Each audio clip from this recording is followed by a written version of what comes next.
G'day campers, how are you? And welcome to another Thursday Night Live. Due to some awesome technical difficulties, as always, because I'm running them, we're missing a guest, but he should be back on shortly. But tonight, we're here to talk about emotions. And with me, I've got some people I know personally that work very well with emotions, who talk to us about them, share them, and have helped me with my personal growth. So I'm very, very lucky. So tonight, I'm very grateful. We have Angela Heise from Angela Heise, who's a leadership coach and emotional productivity trainer. And she's amazing. And if you're part of the Campfire, you should be aware of her work. If not, learn it, because it pops up and she does her 52 emotions, and we want to learn more about them. So hi, Angela, how are you? Extremely well. I'm very joyful today. Well done. I like that. Joyful. And we might dive into that one a little bit later, if that's okay. Look, we've got another emotions practitioner and the co-founder of Bungie, which is doing amazing things, and I can't wait for the launch, which I think is coming up very soon, Lisa. The hard launch will be March.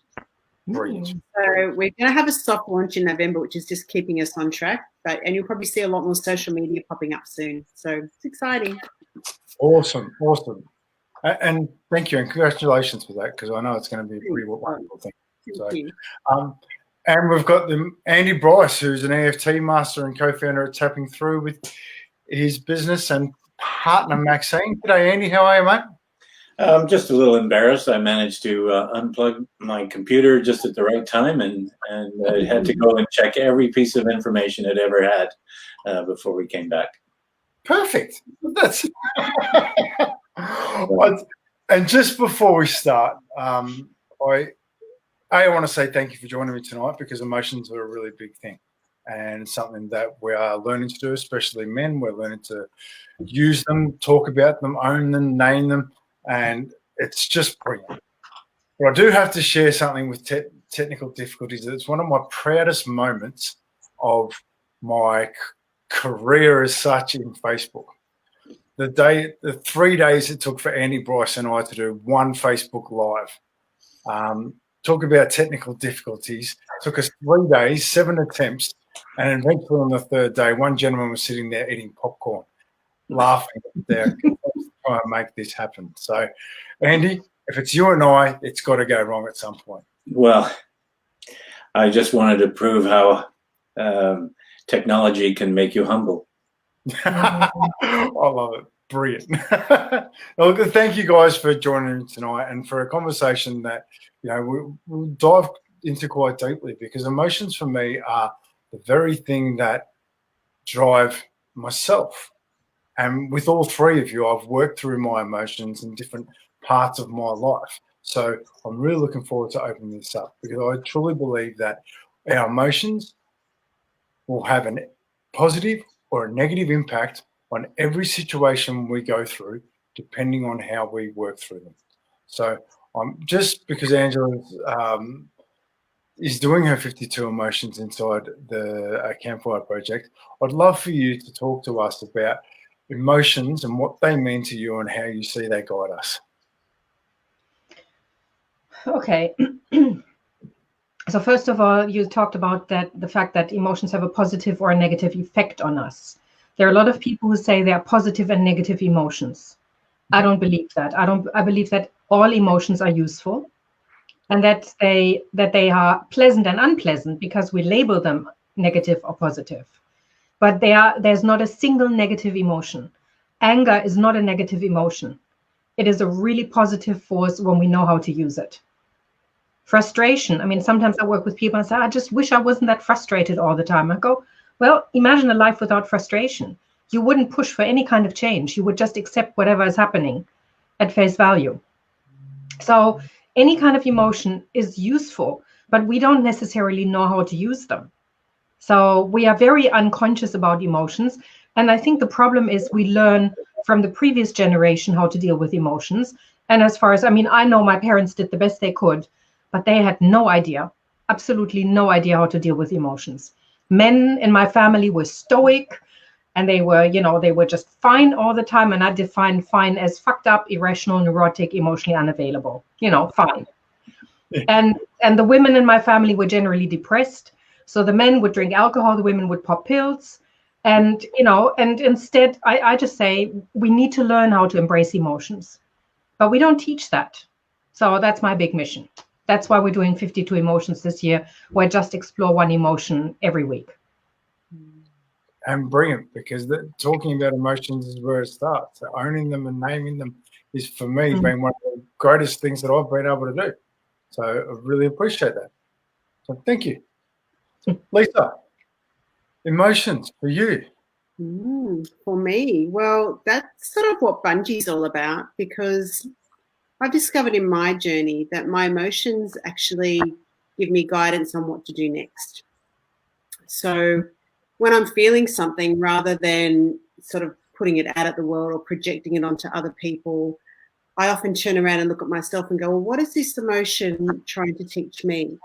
And I've actually discovered that the more I do that, the more I see that my emotions, and along with my thinking about my emotions, because if I can look at my thinking, both things will point me to exactly what it is in me that needs to heal, and will show me exactly what I need to do next, so that I can become a more centered and grounded human being, and so that I can experience my life in a more joyful way. It's bringing me back to like a wholeness and a more completeness, because I believe that life is really, it's got a lot to do with our feeling engagement. So we need to, I believe anyway, life is not just about thinking about life. Like, we want to experience it, don't we? Like, you want to feel great in your life. So if you want to feel it and you want to experience it, then you have to feel.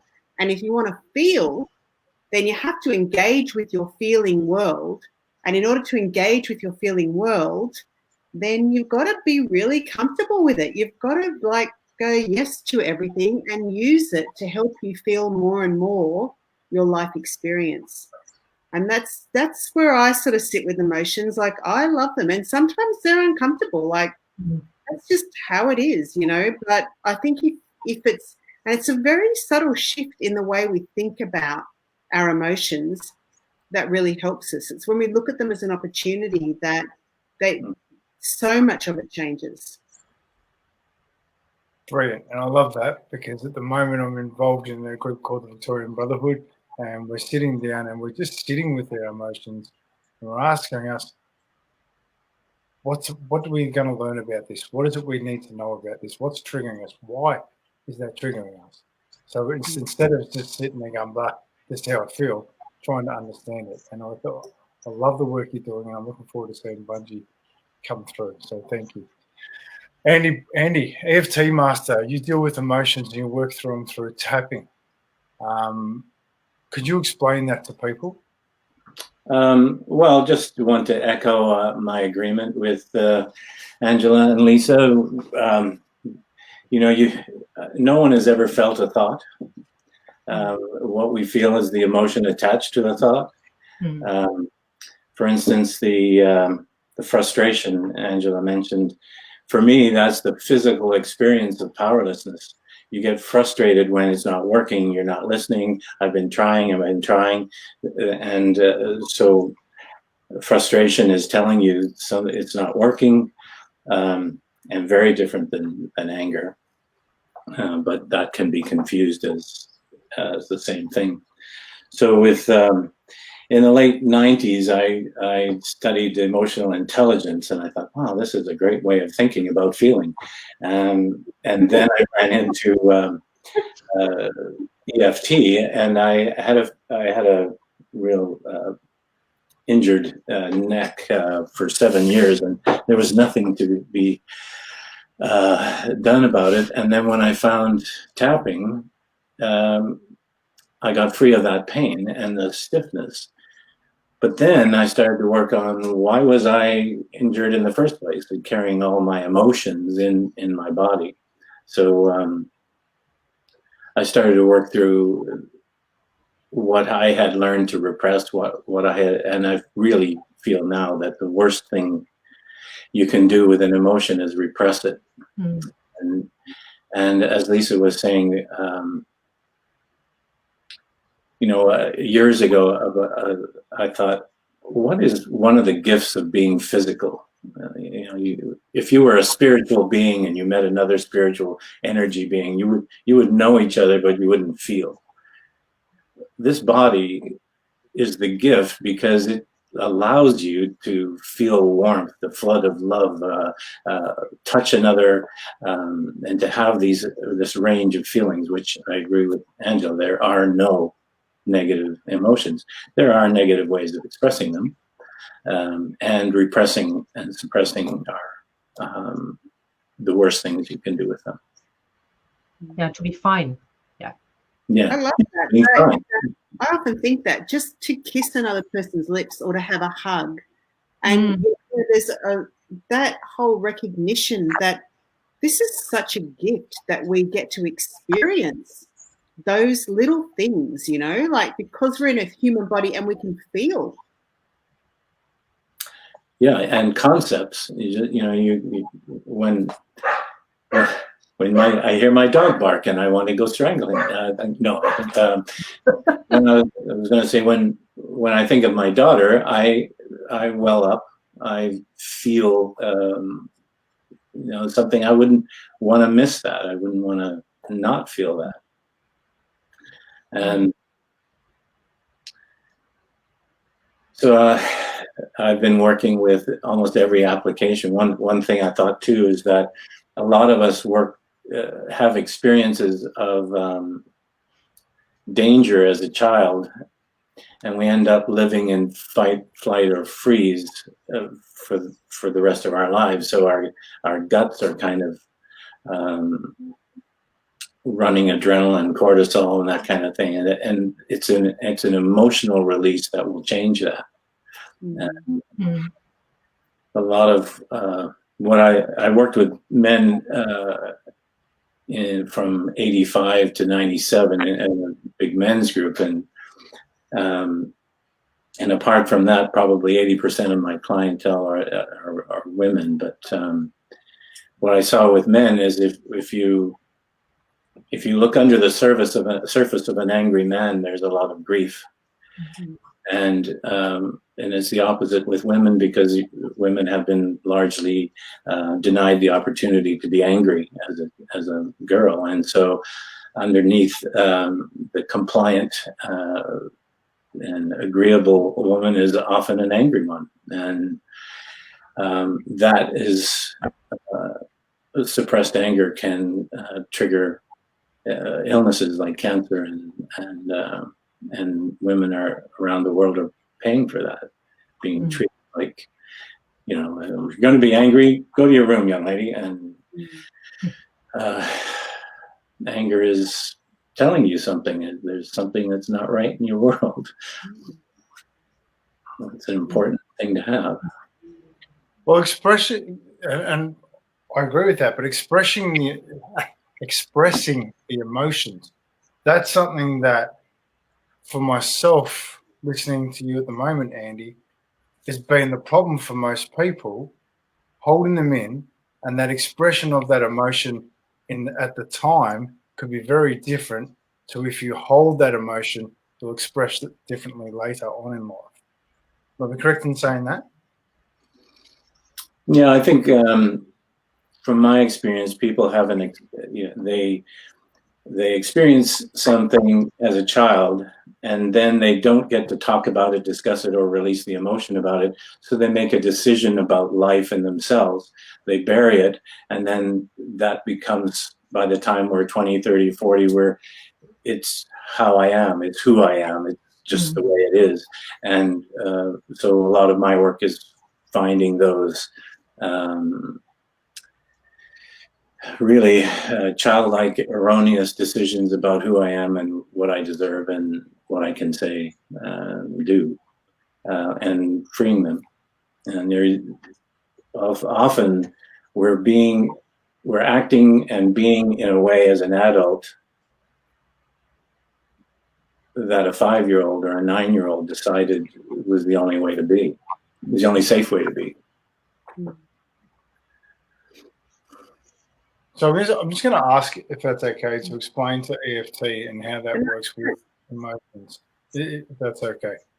Sure. It's it's lightly tapping on acupuncture points. There's a thought field therapy that was, I think, the original one, and it uses different points for every different issue. But then Gary Craig in the 90s decided that, as an engineer, he thought, well, maybe this could be more simple. And I learned EFT in 2000. So we tap lightly on specific points, which are endpoints of meridians in acupuncture. What seems to happen is when you're talking about something that was traumatic, you can easily re-traumatize yourself or be re-traumatized. And we have a few techniques to dissociate from deep trauma, but when I call my work attacking. When I can speak, I call it talking and tapping. So people just are talking about something that's important to them while they're tapping, and it seems to restore the balance and the flow of chi in the body, which tends to leave people alert and calm. So it has a big range of uses, but it seems very simple because you're just tapping on these points. You can tap on finger points and the thumbs, which are more discreet. But in 20 years, I've worked with just about anything you can imagine that someone would work with, and from IBS, Crohn's disease, to traumatic memories, sexual assaults as a child, and traumatic memories, because a traumatic memory is a vivid memory, generally a video kind of movie thing with intense colors and sounds, and every time they think about it, or any time it's triggered from something outside them, the body doesn't know the difference between that experience when it happened and the vivid memory, so they keep going through this. And when you can do the tapping, it tends to diminish so that it becomes just a memory and not a current event. Is that helpful? Yeah, absolutely. Because I just would like people to understand what EFT is. It does work on emotions, but with the acupuncture points. So I think I'd like to get into that at a later date. But it's very important to the emotions and how you work through your emotions. And I know, Lisa, you've had lots of different clients in your times with different emotional opportunities. What's I'm going to add to, because it's true when Andy says about the going back and working with those hurts and traumas. But I thought I'd just add there too that what I've noticed when I'm working with emotions like my own and other people's is when, because we were just saying how good it is to be able to talk about the emotions and not suppress them. But what I've noticed is that if there's a really strong emotional charge and I go to talk about it with someone, it's very challenging for me to get the words out in a way that doesn't carry undercurrents of blame or doesn't create more conflict. So one of the things I've noticed with the emotion is that if I can validate it and acknowledge it, it doesn't mean I have to act on it. So, it could be anything. It could be jealousy. Say, it's like, well, why wouldn't I feel jealous? Because this is what's happening. I'm going to feel jealous. That's okay. Like giving yourself the acknowledgement and spending just that moment to recognize that you have a feeling and validating it because it's valid simply because it's there. And I often find just in the attention that we give it, it's almost like a child would have a wobbly or like when a child has chucks a little tantrum, just in giving them the attention and, hey, it's okay. We're here. We love you. You're safe. The tantrum diffuses. And I've noticed a very similar thing happens with my emotions and with other people's emotions, just in validating them. The charge diffuses. And when the charge is diffused, you've got more chance of being able to say, hey, when that happened, I had a feeling around that, or that landed on me in this way. Can you help me understand? Like you can actually use words that create harmony rather than division. And your chances of doing that are a lot better when you haven't got the emotional charge. Absolutely. Yeah. I like how you said, this is how it landed on me, because one of the sentence structures that I don't like the word hate, but I have an antibody response to is the word "you make me feel," because nobody can make us feel anything. And we put this out all the time. You make me angry. You make me upset. You make me this. And I mean, when you listen to songs, they are all about you make me feel. And it doesn't matter whether it's something I want to feel, you make me feel so loved, or you make me feel so angry. Nobody has that power. I mean, it's the equivalent of saying to somebody, wow, if I can make you feel so angry, does that mean I can make you give me $1,000 too? No, not really. But we use it in that context all the time. And just reversing that as well, people can't make us feel anything, but in the same way, people can't fix our feelings. Like people can't fix our feelings. So in the same way, we expect, or we're trained, actually, we're taught to expect other people to do something to make us feel okay. Like when they do that, I'll feel okay. Or when I go there and I get that, I'll feel okay. And it's exactly the same. It's like our feelings are inside our body. Like we are the only people that can take responsibility for that. But we teach people that we are responsible for their emotions, or that they are responsible for ours and we are responsible for theirs. And so and this is, I think, is one of the reasons why we don't ask people how they are. This whole thing of how are you doesn't really require an answer. And if you actually answer somebody how you feel, I mean, I used to do this, and I wouldn't do this anymore, at checkouts in supermarkets, feeling a little bit nostalgic and somewhat hopeful, when somebody says, how are you? Because they always say at the checkout, how are you? And they wouldn't even blink an eye. They would go, good, me too, or whatever it was, because it goes straight over their head, because it's just, something thrown away. We're so uneducated, aren't we, in terms of emotions? We're so uneducated. And we so, like, I know just when people express their emotions, like I know a lot of people are left with this, oh my God, what am I going to do? It's like, hey, do nothing, just be there, like, it's like we really are lacking. And see, my whole thing is emotional evolution. Like I'm so passionate that this is the next area of human evolution, because this is how we claim our full power, by being able to work with our emotions as well as all the other parts of our being, Yeah, I think I just agree with a couple of things there. One is owning my emotions instead of saying you're an asshole because you did that and you made me feel this. It's like, when that happened or when you did that, I felt this. And also validating. I think one of the important things working with people is to validate. I have a saying, if you have an issue or a problem and you think you shouldn't have it, you have two problems. Because we tend to judge ourselves for not having this fixed by now, or I should be better than this. And so the self-judgment is something that we can help them with by validating, well, how else could you be given what you've just told me and what your life was like? So let's just, relax about that. And then I think the power of the emotions that we can use against ourselves is important to understand as well, that we often have been raised to be victims. And like you said, every movie, every rock and roll song was like, you broke my heart, so piss off. And it's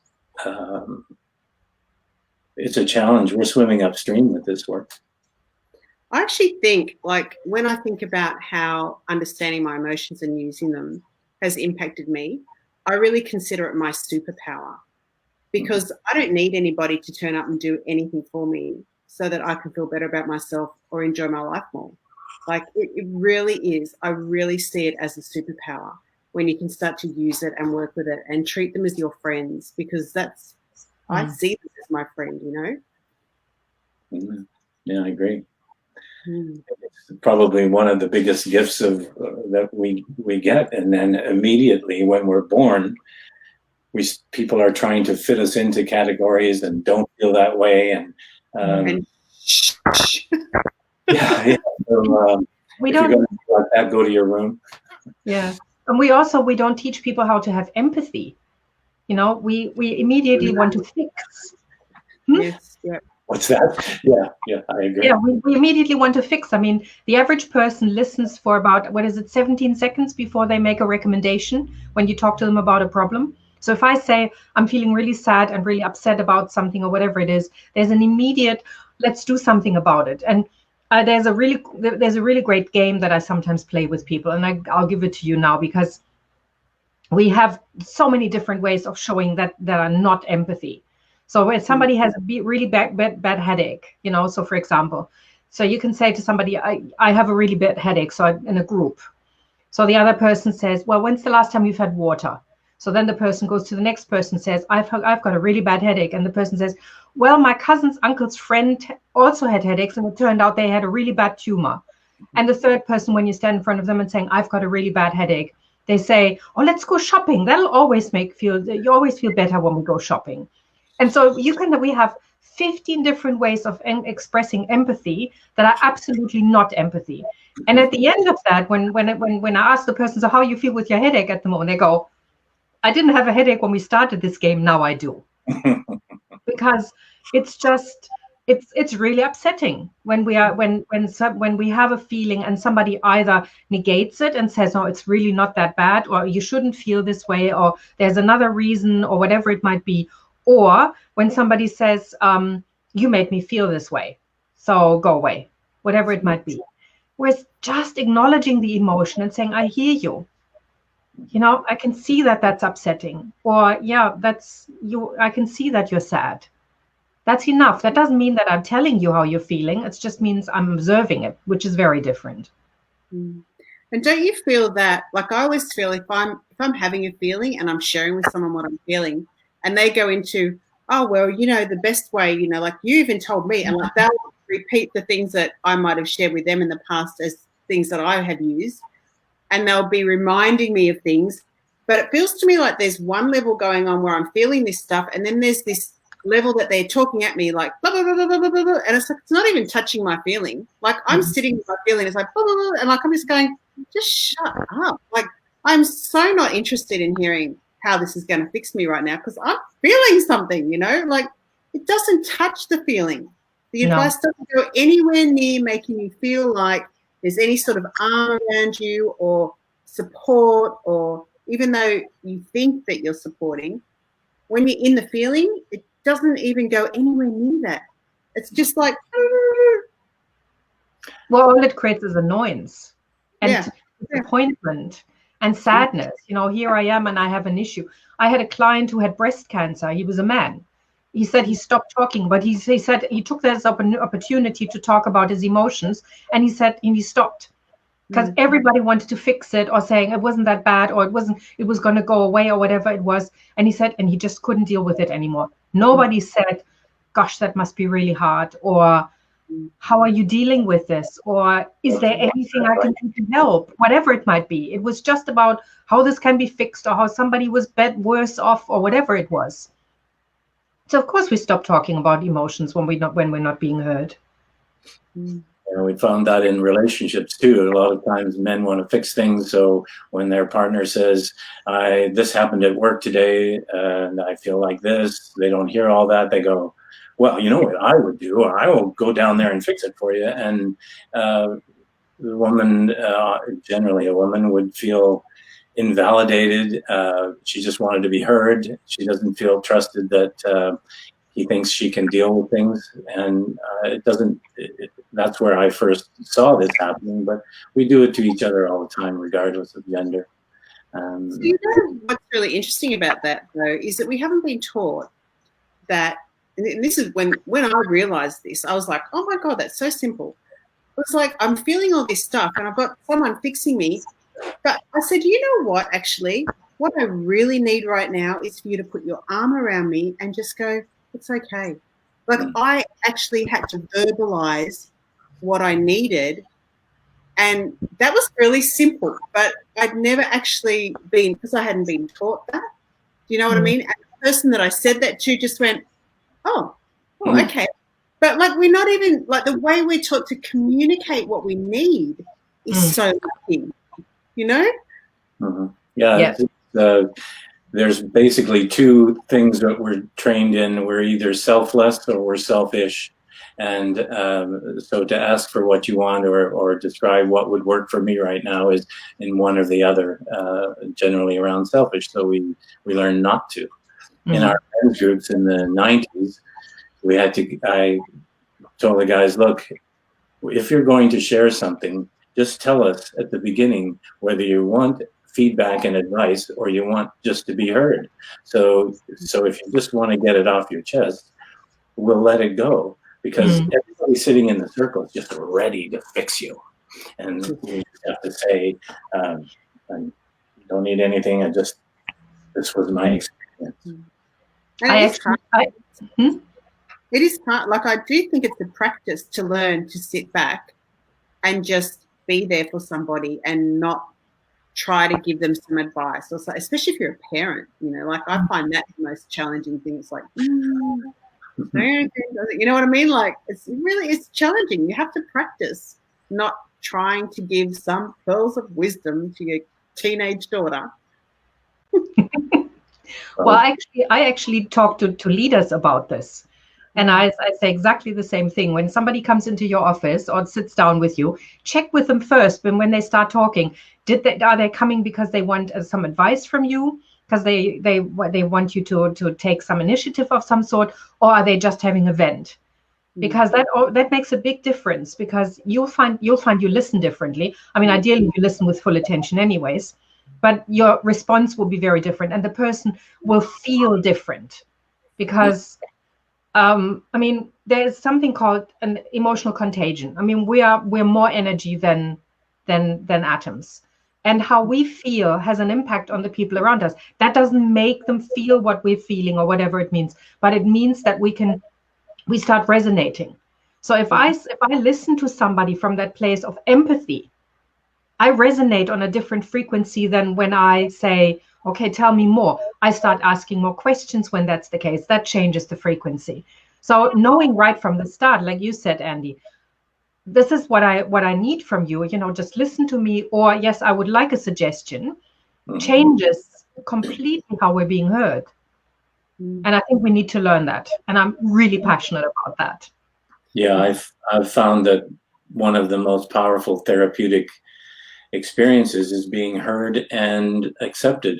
And a lot of my clients have never had that in their lives. I mean, if you're had an experience of never being validated, never being accepted, and feeling unheard, and you have that experience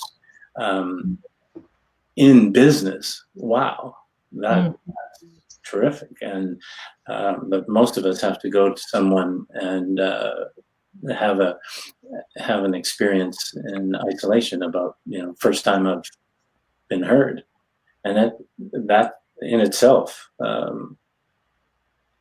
can change a person's life. And then I started working with families, and when you are heard by someone who was parenting you 30 years ago, and they did this and this and this, when they hear you, that is really powerful. I agree with you. I've watched that heal people, and it is so simple. It is so simple just to be there for somebody and hear them and validate them. It's quite amazing how powerful that is. We have some core beliefs that get in the way of that. There are people that I run into who actually think, if I understand what you're saying, I'll have to agree with you, and I don't want to agree with you. Yeah. So I'm not going to listen. So we're not listening to understand. We're listening to respond or to win. And that comes down to, are we in a good relationship with ourselves so that we can actually feel like we want to create more relationship with the other person? So for me, the more I understand myself and my feelings, and I can sit comfortably in myself, the more I can use those opportunities to create more unity rather than get defensive, or take things personally. I can sort of sit back and go, well, like I'm here and I really want to create unity, so I'm prepared to listen. And so I think all of those things, like for me, understanding my emotions was one of the key ways that I came into a better relationship with myself, and I was more able to not take things personally, and just go, I'm here to support you and I can see it for what it is. It's true. I think that's what a true leader does. Is goes first, and if we're leaders in the field of emotional health, then we really need to create our own, because the law of resonance takes effect, and people resonate with us, and you have a positive effect. Nice to be here with a couple of leaders. I haven't heard from Scott. You've been very quiet, Scott. What's going on over there? I was just thinking that. I'm listening. I'm listening to people who understand emotions. I'm listening. I think isn't it funny though that we understand emotions? So once again, we put it into the realm of the head, and then I think this is such a cool thing that would be amazing if we started to shift it. It's like really we analyze our emotions and we try to work them out. It's like feel them, just feel them. Have you heard of multi-braining or M-braining? No. Oh, it's a coaching method that I trained in a few years ago, and basically we think of three brains. There's the creative brain, the compassionate brain, because 60% of your heart is made up of neurons, and then the gut brain is courage, and about 500 million neurons in the entire digestive system. So when you begin to integrate your whole body, not just let me think about what I feel,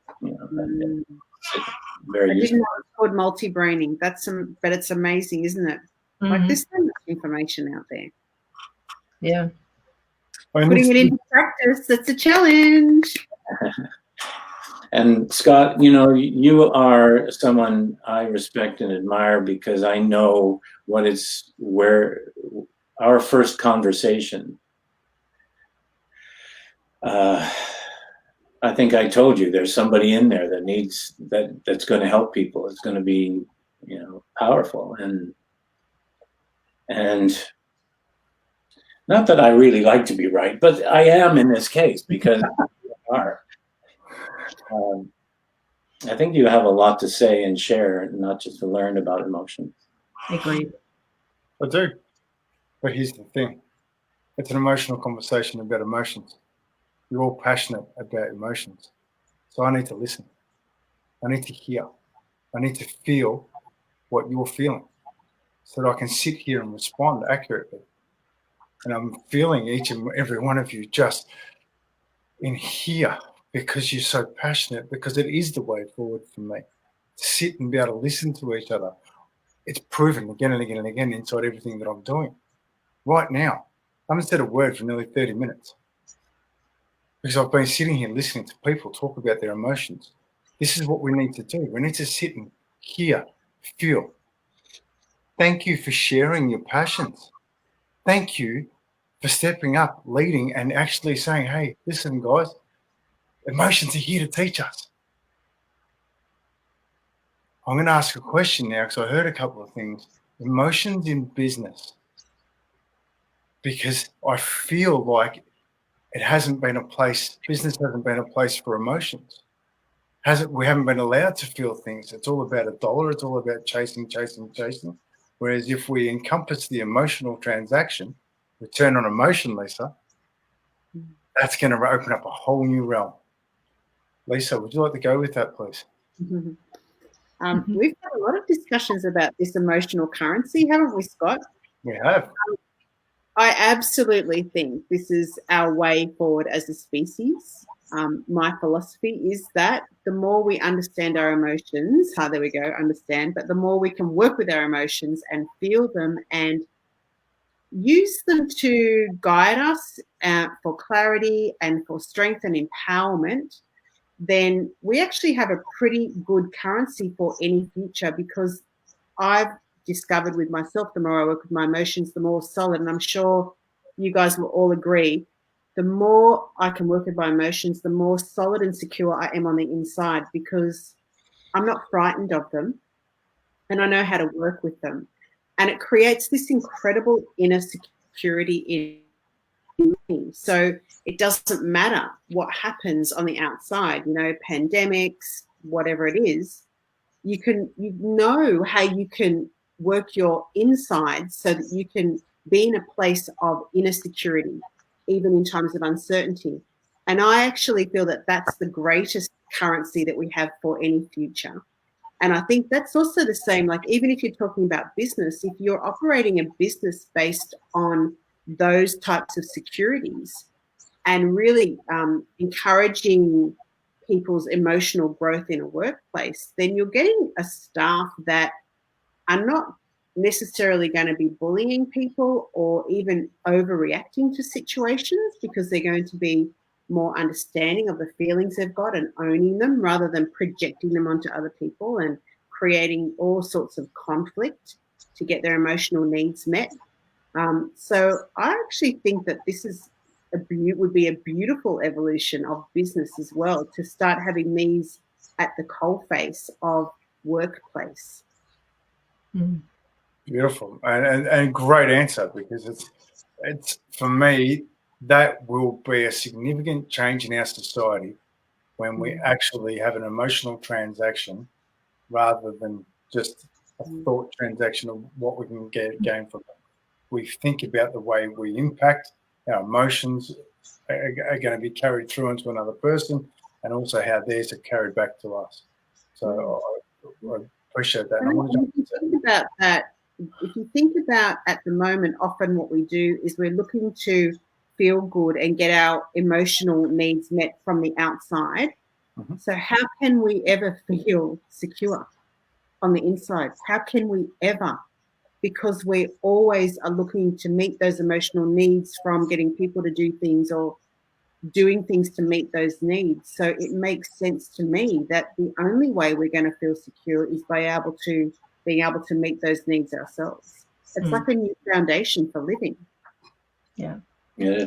And there's a big difference between acting through the emotion and just, you know, like being angry, for example, without understanding why I'm angry, or saying, and this is not about cognitively understanding, but it's about that feeling of saying, I'm feeling so angry right now, I think I'm going to explode. I'm just going to take a walk. I'll come back. And then I'm happy to have a chat after. But we live in an environment, again, at work, for example, I work with a lot of people who express themselves through anger, through frustration, through rage, who just basically blow up at people or leave the room without explanation, which is very different from saying, I'm going to come back when I've calmed down.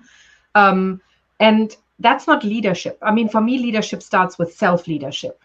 And when we know how to negotiate that, and we are able to say, you know what, this is not working for me, or whatever it might be, we can actually, and again, there's a big difference between cognitively understanding and rationalizing it, or saying, let's just give me a few minutes to work through that, and I'll come back, and then I'm happy to reset, have a different conversation, whatever it might be. But we don't do that. No. Well, I think that's where EFT can come in. Sorry, I'll talk about that later. You're not finished. No, I'm finished. Oh, okay. Sorry. Okay, not yet. I just feel like emotions are like waves. You'll be fine. Someone will say something, or something happens, and this wave of emotion comes up. And if you were at the beach and a wave came up and you just ignored it, or just said, you would get knocked down. But if you dive into it, you come up in the trough on the other side. And I think tapping even discreetly on your hands under the desk or table can allow that wave to pass through. And I think what you're saying, sometimes we don't have any strategies to be able to let that wave pass through, so it hits us, and then we need to leave the room, or we do something that's inappropriate and not useful. Mm-hmm. Having some form, and EFT is one, that allows you to recognize there's a feeling coming up. what's that about? Why am I feeling that?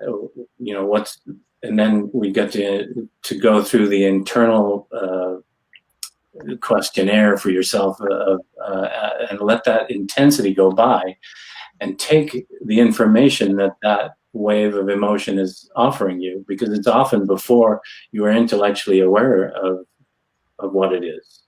If you're angry, there's something going on in your environment that isn't right. Maybe you don't know what it is. Well, the thing is, I don't know. I mean, like I always say, have you ever watched a child?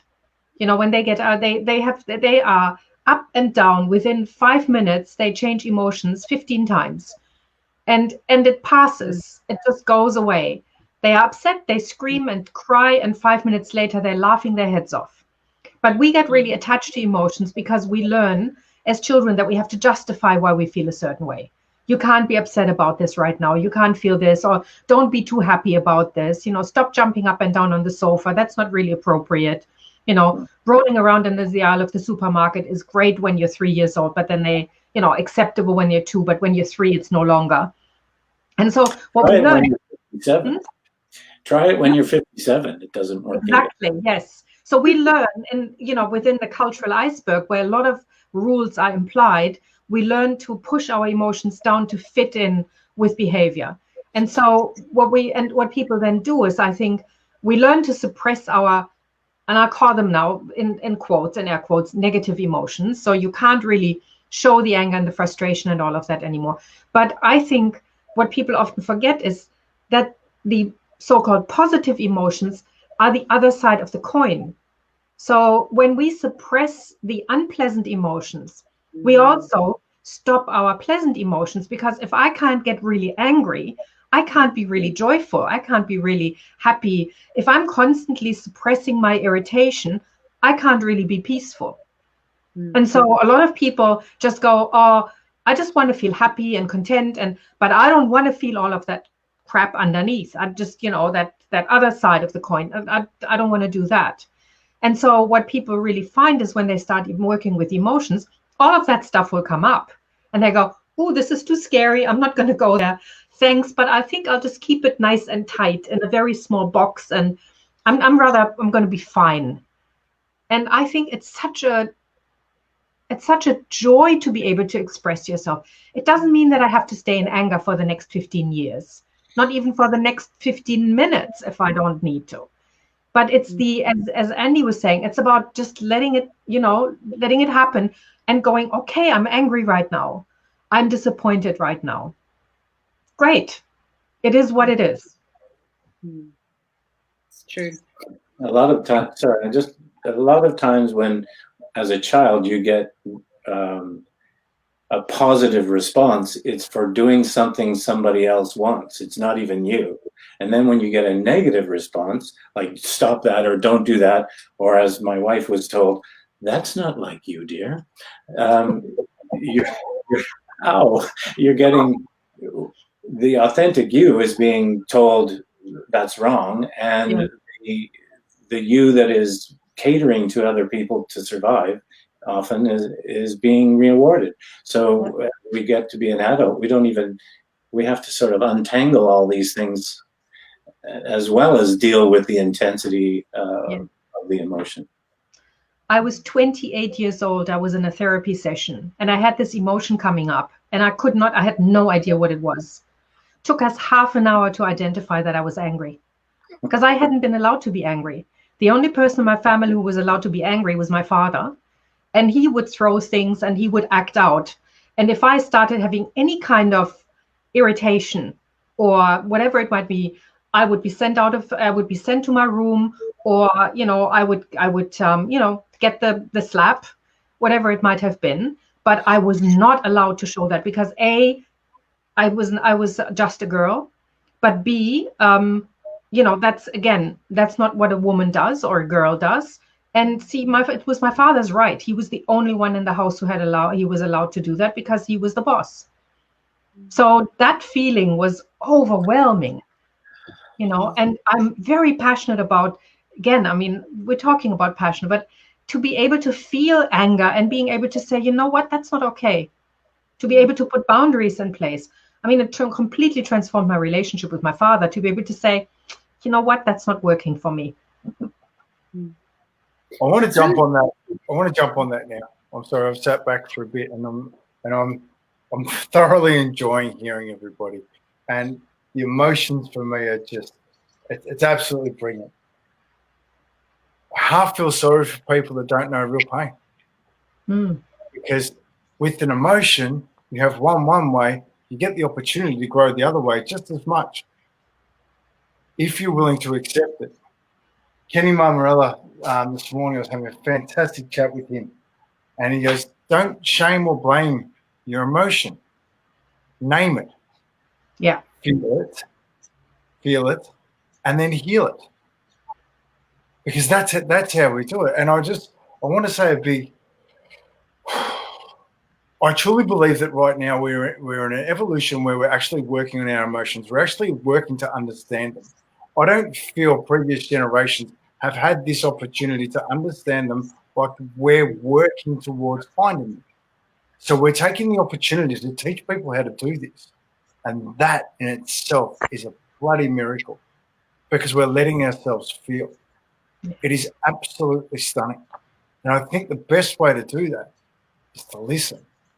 Here, Angela, you've got your book coming out, and I cannot wait to get a hold of that and give it to every person I can, because if we can name our emotions, it gives us an opportunity to identify them. And there's a lot of things going on in the world about, identity. When, I don't want an identity. I don't want this. You know what? We need an identity for things. Otherwise, I don't know that's Annie Bryce. I don't know that's Angela Heise. I don't know that's Lisa Jayne. But I accept that every single person is a unique individual with this beautiful opportunity that I get to spend time with and learn. We're all individual gifts if we're prepared to sit, listen, and learn, and hear and feel each other's emotions. My intuition, and I don't talk about this much, said to me that tonight, as soon as I started talking, I needed to sit back. I went from here to here for love for what you're doing to sitting back going, you know what, it's time to listen right now.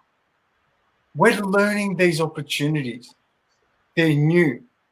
The most important thing is not to fear them, because they are here to help us love one another a little bit deeper.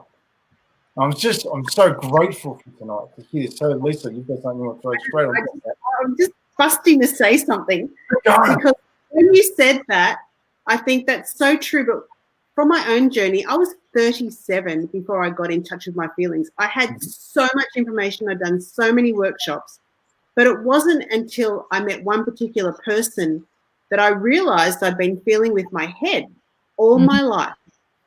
And he had to actually ask me questions until I got in touch with what I was feeling. And I know now, even sometimes, and I'm sure that I'm not the only one, you have moments where you don't feel clear about what it is that you're feeling. And that's really normal, that you can't name the feeling, that there's something going on and you're not clear. And that's when I use my friends. I have some amazing friends, and I'll just ring up and I'll share bits, and they'll ask me questions to get in touch with what it is, and I'll feel a twang, or I'll feel like, oh, that's what it is. You feel it when you've actually accessed it. So sometimes, and I mean, I just want to say this in defense of everybody out there that's not in touch with their feelings, that sometimes it is pretty hard to get in touch with your feelings, and you've got to do a little bit of work to find them. Yeah.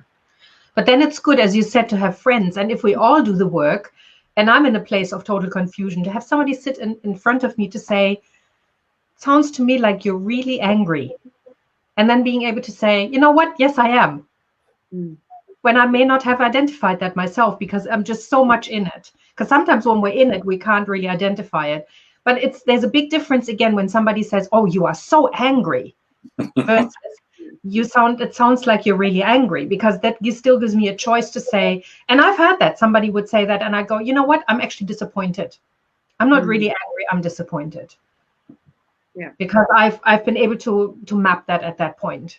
That's a really important point, though. Like it asking yourself, what is this emotion? Why am I feeling it? Why am I triggered? Or why is this a positive one? Understanding that emotion. It's a practice. You got to continually practice it, and you get them wrong. We're humans. We innately make mistakes, and that's the beautiful part about us. But it's just learn. And I'm so privileged to be a part of like a conversation like this, because I've got people, and I'm not 3 people on screen, help me with my emotions. They're not just sitting here, we're talking about it. They're helping others. And I think the key to emotions is having a safe place, finding a safe place that you can do them. And if you feel uncomfortable in the place that you're expressing your emotions, great, because that means you need to go and find somewhere where you are comfortable, and they're out there. Reach out to the people on screen. So, Andy, you've got something to say to that? Yeah, I have to go. I've got a client in 3 minutes, but I just want to say that a lot of people who have been wounded emotionally and are not That's the client. are calling now. But when we're often the clients I have that are wounded emotionally are shame, feeling shame about these feelings, and they don't want to share them. But what I found is that humans connect to our woundedness much better than we would connect to our success. If someone is driving by in a Rolls Royce, you don't go, "Oh, I bet that really he suffered to get that." But when you express, and I remember over 35 years ago being in an experience where a group, where someone stood up and said, "This is what happened to me," fearing, expecting to be, reviled, and the whole group gave them more love than they'd had in their lives. So that's one thing to recognize. If you have reluctance to share, you actually are going to be received better than you imagine. Yeah. To show with that, because I'm involved in a group at the moment that guys are just sharing their biggest things, and every single one of us is growing exponentially because we're putting our pain on our table. Our pain is our greatest gift. It's our greatest gift. And when we share it with others, everybody grows. Not just one person, not just you, everybody. When you've got an environment that will work with you through that. Andy, thank you very much for your time tonight. Go. And mate, I love you. And I can't wait to catch up with you again soon, yeah? All right. Thank you, Lisa and Angela. Just lovely to know that there are people out there who are doing such great work, and I admire and appreciate you so much. Thanks, Andy. It's so nice to meet you. Thank you. Yeah. I look forward to seeing you again soon. Okay. Yeah. Nice to see you again. Okay. Yes. Bye. Okay. Bye. Oh, beautiful. Well, we are at the hour mark. This conversation can go for a lot longer. I hope it does. I hope it does. I hope everybody picks up information. Emotions are infinite. Absolutely. And I'm just going to ask you to look into the mind's eye. Everybody on the planet learned how to use their emotions, or at least identify them, and was able to express them in a safe place. Imagine a world where we didn't fear that. What could we create if there was no fear? Oh, God. Okay. Very healthy relationships for a start. Yeah. Yes. Boundaries. Love, maybe. Yeah. All about the possibilities are endless. Yeah. And the opportunities. Yeah. And it's the feeling that we all 3 of us just had that make that so unique, and that's what emotions are. Jim Quick, a fantastic guy. If you haven't learned about him, I highly recommend just having a look at what he does. He had some severe brain injuries. He had to relearn life, and his methodology, an action with an emotion creates a memory. If your emotions are anger and you act in that anger and you create that memory for somebody else, then that's going to be an angry action that they're going to learn, because it'll stick a lot longer. Whereas if you take that anger and understand that anger and then come from a place of love and express that anger, then that anger comes from a place of love, so the love continues, not the anger. It's a simple equation, one that I hope we're brave enough to take. But we are on the hour. I'm going to ask both Angela and Lisa for one bit of advice for anybody whom is watching. So I'm going to start with Lisa, if that's okay. I would say that we are feeling beings before we are anything else. And the more you feel your being and the experience of your life, the more you can really, really live your life, and it becomes incredibly magical. Yeah. Thank you. Angela. Okay, so we've talked about the fact that it's really useful to be able to label an emotion, to say this is the emotion that I'm feeling, and having a word for it. And that sometimes we don't know. But instead of, again, acting through the emotion, so would be my suggestion. Feel what you're feeling in your body. Start feeling it. Because when we're feeling something that we don't like, we start actually feeling incongruent. So there will be a shifting in the body. So when I feel really good about things and when I feel positive, I will be very aligned, very symmetrical in how I am. But when I feel, when the feeling is unpleasant and when my need is not being met, because that's what an unpleasant emotion signifies, there will be a wobbling kind of feeling. And I will feel being torn to, like, pulled to one side or to another, or there will be a churning stomach. There will be no internal calmness or symmetry whatsoever. So feel that, if nothing else, just feel either the symmetry or the asymmetry and the upheaval, and just take it from there. Take a deep breath. Just by taking a deep breath, you're already giving yourself an opportunity to tune into it in a different way. And that's often really enough, because it shifts us out of that reactive space. So that would be my very simple tip. Love it. Love it. And that's the reactive emotion is generally the one that causes the damage in society. You know, so that's perfect. So that's where the number one thing for me, instead of being reactive, be curious. Be curious as to why you feel the emotion. There's answers in there, and there's lessons. Yeah. I truly hope that people watch this, enjoy it, and learn new opportunities. But more than that, pick up the baton and run with it, because I know myself that I am a completely different man, because I work towards understanding my emotions. I listen to people, I learn, I ask questions, and that's how my personal growth is. So, yeah. On that, I want to say a massive thank you to Lisa, a massive thank you to Angela. Good work, Andy, Bryce. And I look forward to seeing you next Thursday night. But I'm so proud of the world in which we live in these days, where we're learning these opportunities. You know, Thank you, Scott, for these forums, like for opening up these conversations. Like, it's very cool that you do that. Yes. Yeah, I'm very grateful. Thank you. Thank you. Well, I've got to find some topics that open up some more emotions over time. Brilliant. All right. Well, campers, thank you so much. Okay, we have a question, actually, so we'll jump on it. Are you all right with that? Okay. Yep. So, hey, Elizabeth, how do you deal with... Hang on a second. Oh, hello, Liz. Liz is from Zambia. Yeah. Hey, how are you? Well, how do you deal with emotional stress, especially when you have to face the person causing it to you?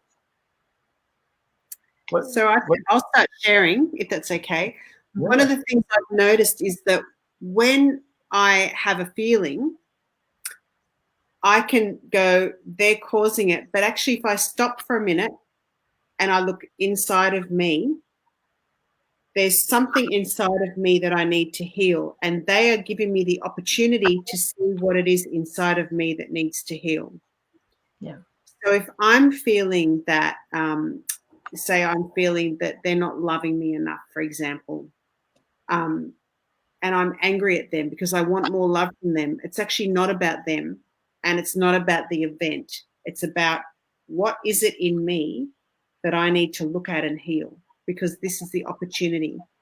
And for me, it might be giving myself more love and really focusing on loving myself. So rather than seeing it as somebody else causing that, see it as somebody else giving you the opportunity to find out what it is in you that's being activated to heal. That would be my suggestion. Beautiful. I'm sure Angela has something to add to that. Not very much. I mean, again, I would say when you're really, really stressed out and you're not in the position to deal with it, I know that Andy says tap it away, but you may not know how to do that. And sometimes it's actually a really good way to just remove yourself for a few minutes and then come back and say, let's talk about this in a little while. But it's not coming from a place of blame and you make me feel, or I have to go away now because you've upset me so much. But it's about I'm gonna walk away for a minute to reset myself, to calm myself down, whatever it might be. But it's always, for me, it's always the commitment to come back and continue the conversation, just from a totally different brain space, because I now have access to other brain functions that I might have lost while I was being triggered. So but again, nobody makes us feel anything. It's just about owning the emotion and then saying, what can I do with it? How can I deal with it? Mm-hmm. How can I use it to take back my power? Yes. How can I use that feeling to take back my power? Yeah. And I often say, we avoid conflict. Like we're always going, when we disagree with somebody, or when somebody, we're with somebody and we get upset and they upset us, as we call it. We often create more drama out of them that is necessary. Whereas when we actually own what's going on and we have a conversation about it, we create more intimacy. We create more trust. We create a better relationship instead of just walking away and saying, oh, this person is an idiot, or I'm right, they're wrong, or whatever justification we have for them. But it's a real opportunity. Yes. It's a huge opportunity. And my number one tool with this, and especially if it's a face-to-face dealing and you're feeling all the emotions coming through and theirs is being heightened, I recommend people say to the other person, if it was you, Liz, thank you. I can't do that right now. Thank you. I need time. Thank you. I just need to work on this. Thank you closes off the transaction. When you go to a restaurant, pay for a meal, pay for it, say thank you. It's the end of the transaction. If you go somewhere, you say thank you. It stops the emotion from that transaction carrying forward and will allow you to work on it. It's my experience, and I find it works extremely well. I've used it in a lot of different families. Instead of saying thank you for getting something, I offer people a smile. Say nothing. Give them that emotion of happiness that they can see and feel. Thank you is a final. It finishes things. Try that and see how that goes. But anyway, sorry, a little bit left of center, but yeah. Lisa, yours was good. Right.